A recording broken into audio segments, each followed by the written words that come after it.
Hello, kitty cats, and welcome back to another episode of Tails and Tassels, the show where you learn about the lives of burlesque and nightlife performers, their craft, their cats, and the way the two worlds collide. I'm your host, Gemma Smith. By day, I work in animal welfare, and by night, I host the Catbaret, New York City's cat-themed variety show. And today on Tails and Tassels, we're doing a little something different. We have one of our guest expert interviews, and we'll be talking about the business side of being a creative cat person. Today, I'm joined by Harris Baker, the founder of Catfluence, which is basically a whole social media universe dedicated to cat influencers, celebrities and athletes with cats, and the people who love them. He's a digital marketer and SEO specialist, and he's turned his love of Elliot and Olivia, his Law & Order SVU-inspired cats, into a real cat creator brand. In today's episode, we chat about how Catfluence started and his annual March Meowedness bracket for cat creators. Love a cat pun. We talk about the real basics of SEOs for creatives in plain English. And we talk about why one really good post can be better than posting every day. He shares simple ways to involve your cat in your brand and his favorite low-stress tools. If you're a burlesque performer, MC, comedian, or producer who already loves being on camera, I think you'll get a lot out of the way Harris talks about making social media a little less overwhelming. Quick note before we dive in. After this episode, I'm taking a 3-week break from new releases. And then I'll be back the first full week of January with a brand new episode. And as a little ask to all of you, my kitty cats, thank you so much for listening to this podcast. I work super hard on it, and I'm grateful for every single listener. And so if you're a loyal listener of the pod and certain episodes really stuck out to you and made you think of a friend, or today's episode, for example, feel free to send it to someone in your life who you think is a creative cat lover that would benefit or enjoy this podcast. All right, let's get into my conversation with Harris from Catfluence.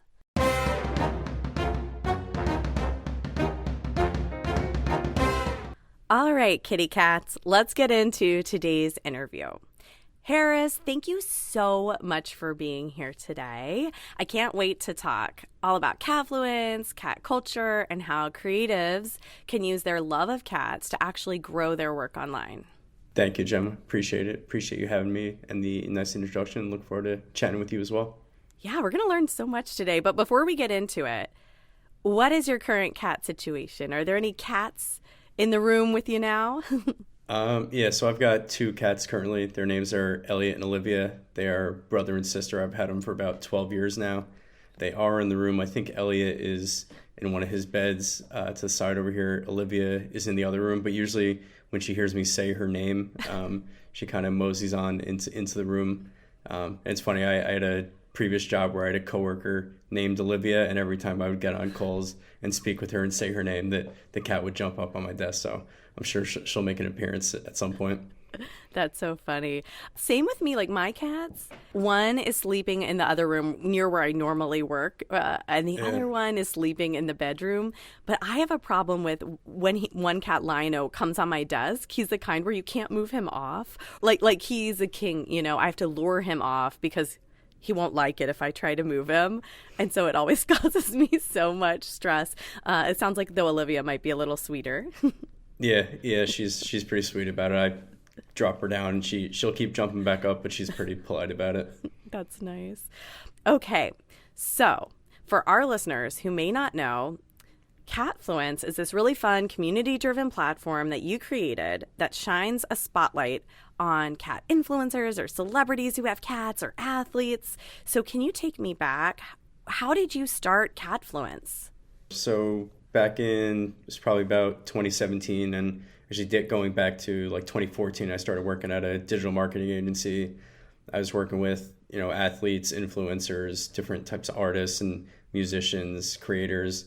and helping them with like affiliate marketing, so brand partnerships, getting brands to sponsor them, collaborating on social content, different things like that. And at the time I was sort of newer to cats. I had an Instagram account for Elliot and Olivia where I was just posting, funny pictures of them. I don't even think Instagram had video capabilities back then. So that's kind of how I just got started. And I saw there were some other cats like Grumpy Cat and Lil Bub at the time, some of the bigger ones. And I sort of thought of the idea. I was doing this stuff for athletes. I'm seeing these cat influencers online. Maybe I could sort of create something for myself that would sort of be fun and a little bit of a creative outlet for me that would use those things I was learning in my professional day job. And that's sort of how it started. And it's evolved quite a bit over the years. I've done a lot of different marketing endeavors. A lot of it, as you referenced to nowadays, it's a lot of featuring, athletes and influencers and celebrities and their cats. And I like to blog about them and do funny videos and repost things that they're posting. So yeah, that's kind of the evolution of where it started to where it is now. Yeah, so it's really grown. That's so exciting. And I think you have, I looked recently, like over 52,000 followers or something. That's amazing. That's all of our artist creator dreams for to grow our presence. So I'm excited that we're going to dive into more tips for other cat loving creatives. But I wanted to touch on one of your most popular kind of events or parts of Catfluence is March Meowedness. We love cat puns here, so appreciate that. And I have to be real, if you can't maybe tell, I'm not really a sports person, but I love the idea of bringing sports and cat lovers, merging those two. That's really cool. So how did you start that? And yeah, tell us a little bit about March Meowedness. It started back in 2020 during peak COVID. I guess it was March or April of that year, and the NCAA March Madness tournament, due to COVID, that was unfortunately canceled that year. And as a big sports fan, that's a huge thing that people do in March every year. So I was kind of down about that. And I was working totally remote, had a lot of time at home. I was like, what could I do to make up for that a little bit? And I was like, I have this cat account, recreate this. And I just started sort of adding people into it that I had engaged with on Catfluence that I thought would be a good fit. And it was sort of a hit. I got a few brands to sponsor prizes, and that was kind of that. And then next year came around and people wanted to sign up for it. Brands started reaching out to me, and it's sort of been more of that over the years. I've had some more notable accounts wanting to be in it. There are also some accounts that may only have 50 to 100 followers. So there's opportunities for big accounts as well as micro accounts to get involved in it. Have had some big brand sponsor prizes as well. So it's definitely evolved a lot over the years. It's a lot of fun for me. It is a lot of work because it's just me working on it, but it's sort of my big creative endeavor each year through Catfluence. Oh, that's fantastic. And it's great for our listeners to hear that who have cat. We hope most of our listeners have cats so that this is something they could potentially get involved in regardless of their social media following. Yeah, for sure. So how I do it, it's based on follower accounts. So there might be an account with 1 million or 500,000 followers as the top seed, and then a 16 would be some of those smaller ones. But I have seen a lot in recent years, people rally behind some of these smaller accounts, and they go on a run over some of the bigger ones. So that's a lot of fun to see as well. Okay, and now thinking about creators, people who are creating on social media, or even anyone who has a social media account and they may be a creative person. We all want our work to grow, right? We want more people in our community. For me, for Catbaret, it's a live cat themed show here in New York City, and we have a great audience in the theater, but we also have a live stream. And so I'm always looking to also grow our social media account. So what are the most common mistakes that you see these cat creators make? I think a lot of people are they get frustrated early. I've definitely been guilty of it and still am as well. You see other accounts, their posts going viral, and you're doing similar things, and it could be disheartening and disappointing at times. But I think the big thing is just being consistent with it, not so much worrying about the views and engagement that you're getting. If you're happy with the content you're creating, I think it's still valuable. And as you sort of create different things, you see what people like, see what they don't like, and you sort of hone your craft a little bit. So definitely not getting discouraged early is important. I think there's so many different tools out there now with like AI. You can leverage that to come up with ideas. You could look at analytics on things and get feedback on how things are performing. But yeah, just keeping at it. But I think also an important factor, and I heard you talk about on one of your podcasts about this recently, is like burning out and feeling like you always got to post something, and you want to try to avoid that. And I think it's important as well if you're starting to feel burnt out from creating, like knowing when to take a break and not putting that pressure on yourself too. When you say consistent, because I've heard different things, is 3 times a week. Do you find that to be a good rule of thumb, or would you say folks should kind of like experiment and just see? And also days of the week, are we still following that weekdays are better than weekends? What do you think? It's a good question. I think regarding posting cadence, I think three is solid. I think if you can only do one, but it's like one good post, like what I did this past week, for example, and I haven't had as much time to post lately, so I've been sort of just reposting photos that I've found from people. But for this one instance, there was a Pittsburgh Steelers player who adopted a cat, and I wanted to create some fun with it, so I did a video. I got a couple photos and added some captions and a voiceover to it, and that took me a little more time to do it, but it performed better.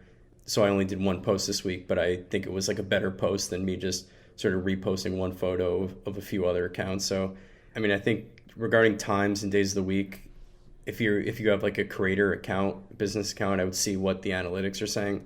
I don't know if it actually matters too much in that regard. I'll kind of just post whenever I sort of have the free time to do it, whether it's like in the morning or at night or while commuting, sort of whatever works for me. I know a lot of the platforms, and you can even get like social media scheduling tools to schedule for a certain time. If you see your audience is more active at like 6 p.m. or 9 a.m., you could sort of optimize around that. But yeah, I mean, there are some other things like hashtags aren't necessarily as important as they used to be. And I know even platforms like TikTok, they limit you to like 5 hashtags now, so you can't just keep flooding it.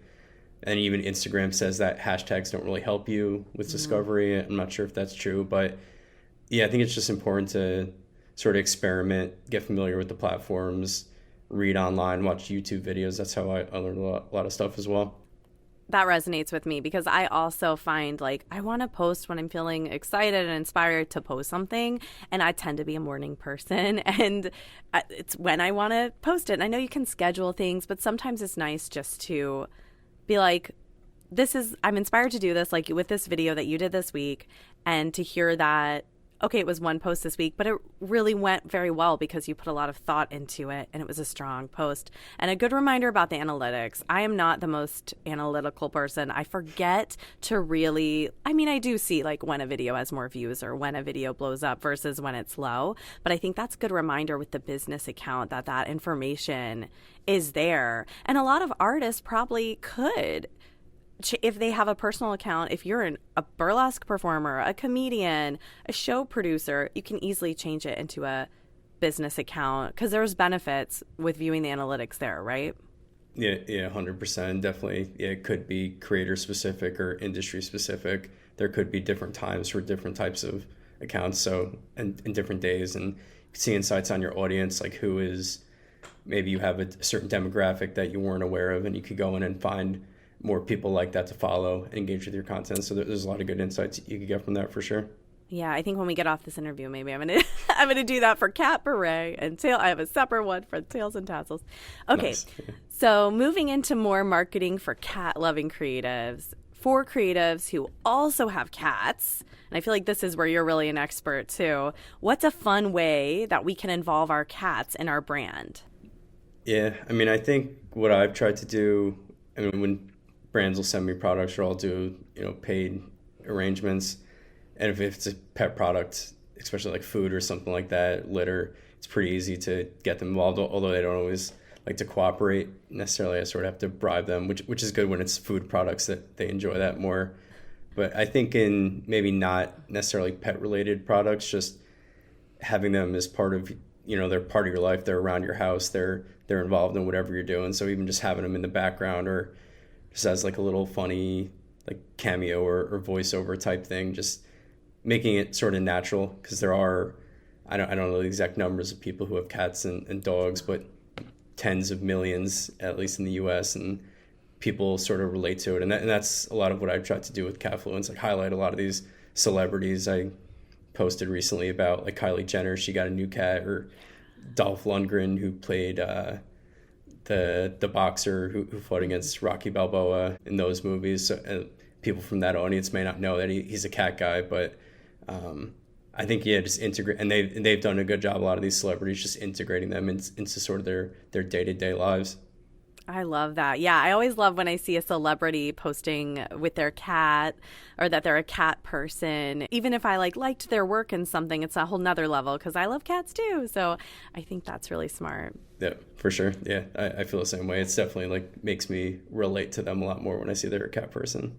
Yeah, and especially athletes and male athletes, that's nice to break the stigma of you can't be a masculine dude and love cats. And so I like that you're breaking that stigma with your work. Yeah, for sure. Appreciate that. And that was also a big part of what I tried to do initially with Catfluence.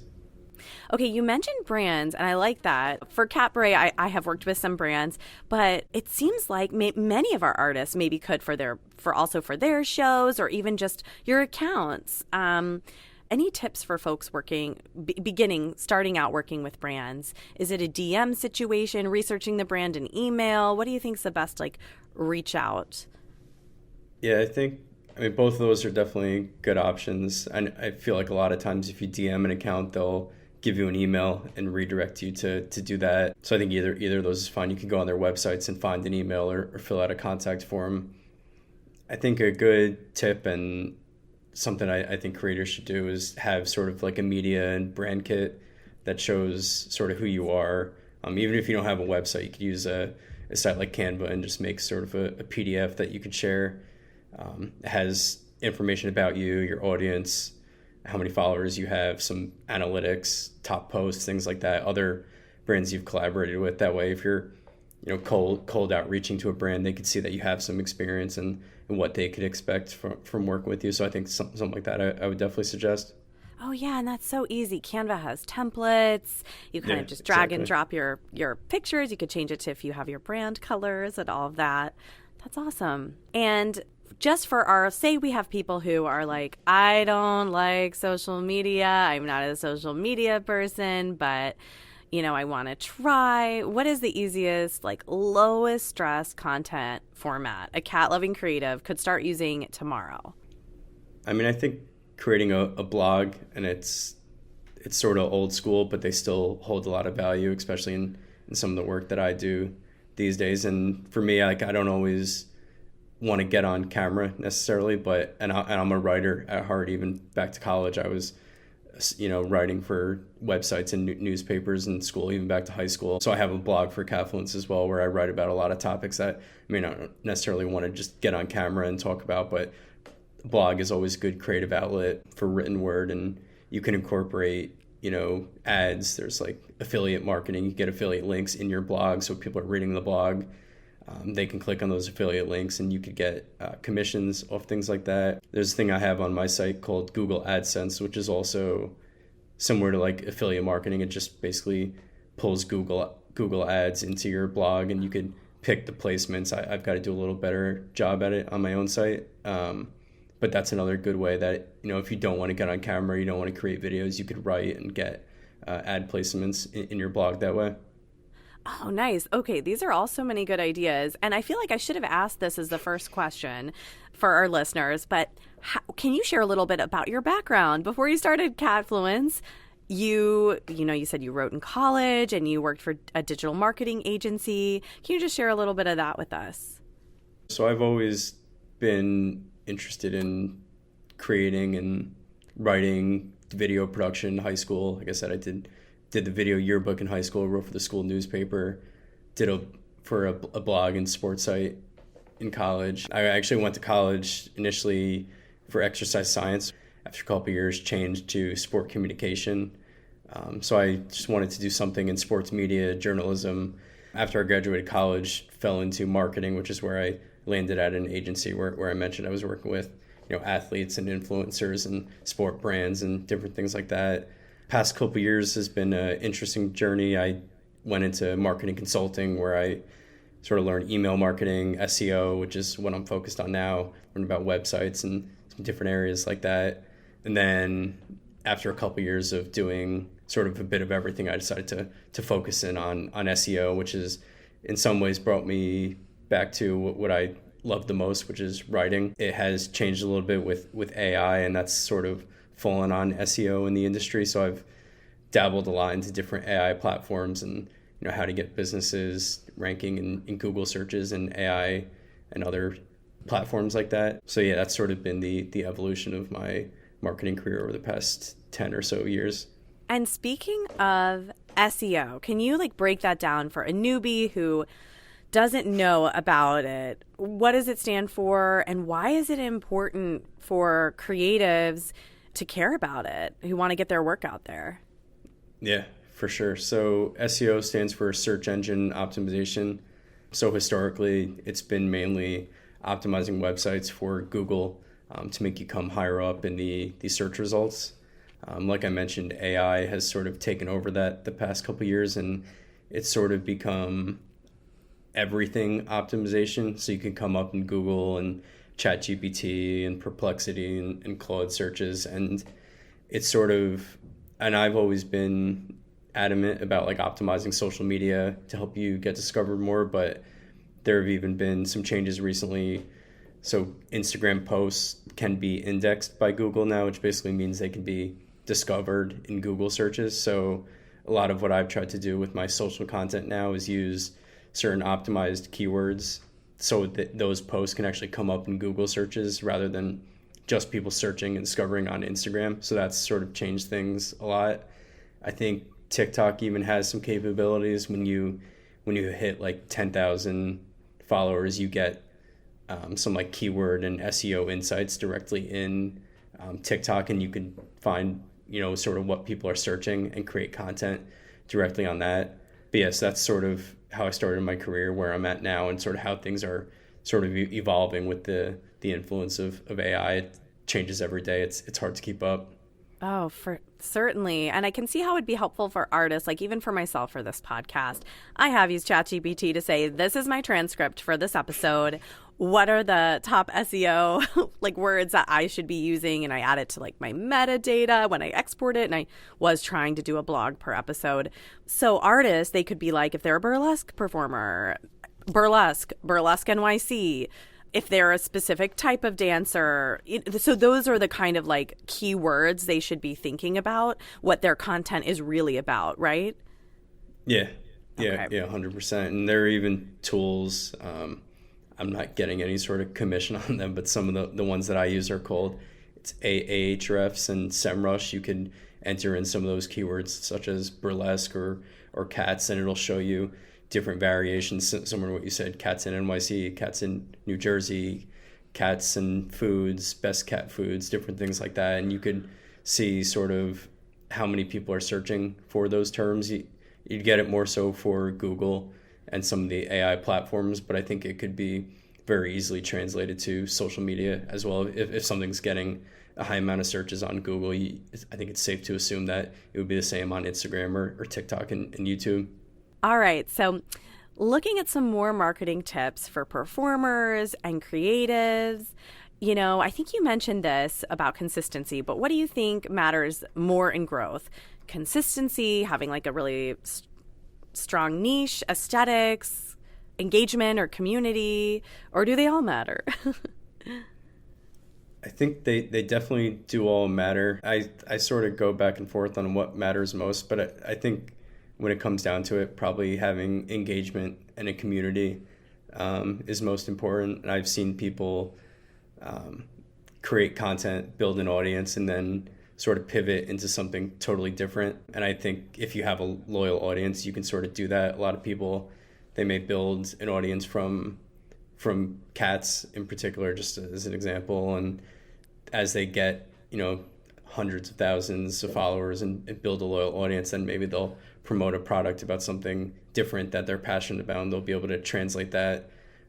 So I think things like that are definitely important, but it is important to build that audience. You do have to create good quality content, be consistent with it. So I think it's a healthy balance is probably most important for that. Hey, kitty cats. If you love Tails and Tassels, you'll purr over our next live show. Catbaret, a cat lady purr tea, is happening Wednesday, March 5th at Caveat in New York City. It's a night of cat-themed comedy, music, and burlesque, or as we like to call it, purlesque, celebrating the cat lady energy in all of us. Grab your tickets and join the community at catbaretshow.com. That's catbaretshow.com. See you there. Yeah. And I like that you mentioned earlier you can use AI to give you ideas. I've done that sometimes. It's helpful because we can brainstorm with ourselves and with friends, but sometimes it's good to just externally process, like talk into it and brain dump and be like, out of everything I'm saying, what angle or like hook makes the most sense, like to get people interested in the first couple seconds. And I feel like for performers, there's so many creative things. I follow a lot of like other performers that are like backstage doing transformations from like before the show to their makeup, or how they make these feather fans, or how they make their costume, or with cats, there's so many cute ideas, like when your cats get in the way and you're rhinestoning, or like, clips of your actual work. I mean, if you have we call it burlesque, cat-themed burlesque, but, just for all artists, stand-up comedians, MCs, creatives, just sharing your work and like the process seems like an easy place to start. Yeah, 100%. And I know a lot of people are some people are hesitant, people are sort of afraid of it, think it's going to take away people's jobs and all that. And in some ways it may, but it may create new jobs, people to manage it. You need to know how to sort of talk to these things to prompt them and get deeper with it, to also be able to check if things are wrong. I've seen a lot of things not actually being accurate, so definitely just taking everything with a grain of salt, but like you said, using it for some inspiration and ideas, especially if you're stuck on something. I think there's definitely a lot of benefits there. Yeah, for sure. It's a tool that's here for us to use in a way that could be best for us. Why not at least utilize it to help us with our social media, especially folks that may not be as savvy or passionate about it, but it is one of the mediums we can share our work and connect with other cat lovers. Like I found I connected with you. I've connected with a lot of my guests who I haven't met in person, or I did meet Luna Lovely from Show Me Your Kitties Cabaret, but I met her at CatCon, but we connected on social media. And it's like so cool that you can connect with people who have a similar mission, goals, love cats, love art, or whatever. And, I think it's a really positive, it can be a very positive platform. Yeah, for sure. Agreed. Now, before we move into your maybe favorite tips for creative cat lovers, are there any other tips for artists or creatives, cat creators looking to get their work seen that we haven't touched on? I think one other thing that's been helpful for me, just by maximizing sort of the output of content and efficiency and everything, is using social media schedulers to just optimize the amount of platforms your content is going out on. I think, and also if you're creating a video for Instagram, you may as well just put it on TikTok, YouTube Shorts, Facebook. Yeah. You have LinkedIn, Twitter account. And there are social media schedulers, even some free ones that you could use for up to like 3 platforms you could connect, but definitely it saves some time. And you may have some followers on Twitter that aren't on Instagram, and vice versa. So just finding ways to maximize that, and just for efficiency, for your own sanity. I think it's useful to use a tool like that. I'm really glad you said this because I knew about this. Like, is Hootsuite one of them? Is it Hootsuite? Yeah, Hootsuite's a good one. They may only have like one social platform for free that you can do. And they may be more expensive, but one that I use, and you can do 3 platforms for free, is called Buffer. And even if you create like 2 or 3 Buffer accounts, if you have more than 3 social platforms, and you can just use that, it's better than logging into all those platforms separately and posting. You know what? You're so right. And I feel like I'm kind of savvy, but So when I used to commute, so I was working more on site and I've switched to a more remote role, and I would use the subway time, like an hour from Brooklyn to the Upper East Side where I worked, to do my social media. And I would do it first on TikTok, because then I liked how I would download it to my phone from TikTok, like how I edit it. Sometimes I used like CapCut, but sometimes I like editing in TikTok. Then I separately will upload it on Instagram, then separately to YouTube Shorts. That's so silly of me. I should do this. This sounds like, and now that I'm working remotely, it makes a little more sense. Like I get bored on the train. So that would take up it sounds weird because there's no internet. You're like, what are you doing? But it worked for me. I felt focused. It was like, this is my time to do this before I go to work. So yeah, I'm going to look into, you said buffer. I'm going to put it in the show notes. I'm going to put all the things you mentioned also in the show notes for our listeners. Okay, awesome. Yeah, that's great. And I just want to say I do the same thing that you do with my commute. I take a bus, then I get on the train, and the whole time I'm doing things like that on my phone. And another tip that made me think of, actually, and I got this from, if you know Damon John from Shark Tank. So he had a book, and I listened to his audiobook a couple years ago, and he said one of his tips is he'll just to do stuff like that for going through notifications or emails or social posting. He'll go on the treadmill and just go on his phone and walk. So that way you're getting some steps in, getting some cardio in, and getting that stuff done. So that's a good way to multitask a bit too. Yeah, that's a nice focus. I'm actually thinking about, total side note, getting a walking pad for what it's going to be winter. Nice. I need to get my steps in, and we don't always want to go outside if it's going to be, I heard it's going to be a bad. Are you in New York City? So I'm based in Jersey. I live in Jersey, but I work in the city. I commute a few days a week. Yeah, so we might have a bad winter, or if you like snow, a good winter, I guess. Yeah. No, definitely not. Okay, so I feel like you've shared a lot of valuable information and resources with our cat-loving creatives, like how to use their cats in their art, how they can amplify their own work. Do you have a favorite product or tip that you'd like to share with our listeners? I think a good product and tip for if you're creating content is get one of those clicker devices so you can control your phone or camera remotely or from a distance. That I know for my cats, it's hard to get them to do what I want them to do on camera at a certain time. But if you go over to them, like you're petting them, giving treats right in front of them, you could have the clicker in your other hand and snap photos or start the recording, stop the recording when you need to while doing what you need to on camera. So especially if you're filming content on your own, I think that's definitely something useful to have. And they're pretty cheap. You can get them on Amazon for probably a couple $.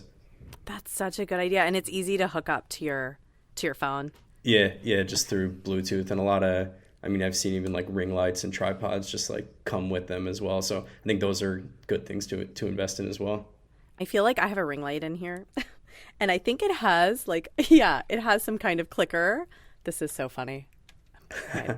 It has some clicker that I've never used. So I'm going to figure that out and I'm going to use it. Nice. It's a great idea. Love it. All right. Well, Harris, thank you for sharing all of this valuable information. But now I want to make sure everyone goes and they follow you. So tell us, where can people follow you and stay up to date with Catfluence and see all the cute cats and celebrities and athletes? So yeah, first Catfluence, just at Catfluence on Instagram, Facebook, Threads, Twitter, TikTok, LinkedIn, Pinterest, Google, website, www.catfluence.com. I also have an Instagram account for my cats, as I mentioned, Elliot and Olivia. So it's at Elliot_and_Olivia. Not the best handle, but that's what I've got there. And then me as well. I'm on Instagram, LinkedIn, Twitter, just at Harris_Baker. Anybody could connect with me there as well. Wonderful. And I think you told me earlier your cats are named for Law and Order SVU, right? The characters. Yeah, for anybody who follows that, Elliot Stabler and Olivia Benson, the main detectives in there. And Elliot and Olivia are actually, they're brother and sister, bonded pair, so they're pretty tight. But yeah, back in the day I was into Law and Order, and that was the inspiration behind them. Love it. I love a theme, especially for a cat pair. Well, thank you so much for taking the time to speak with me today. And I'm really excited for our listeners to hear this episode. No problem. Thank you, Gemma, for having me. I look forward to seeing it live as well. And that's a wrap for this episode of Tails and Tassels. So if you have any questions, comments, or just want to say meow, feel free to send us an email at tailsandtasselspod@gmail.com. Thank you for listening, and don't forget to subscribe, rate, and review our podcast. Also, join our community on Instagram at Tails and Tassels Pod for more updates and behind-the-scenes fun. See you next time, kitty cats.